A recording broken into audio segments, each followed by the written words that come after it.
とうございます。この電車は天神橋筋6丁目行きです。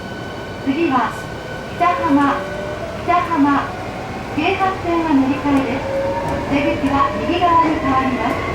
The next station is 北浜 Station number A14.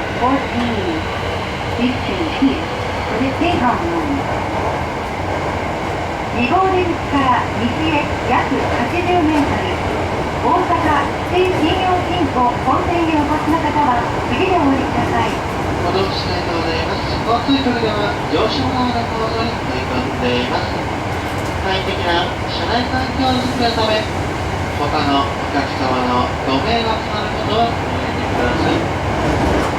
この電車は天神橋6丁目行きです。阪急線には参りません。ご注意ください。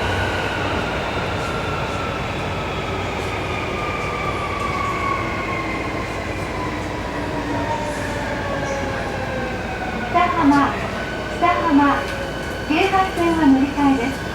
右側の扉が開きます。ご注意ください。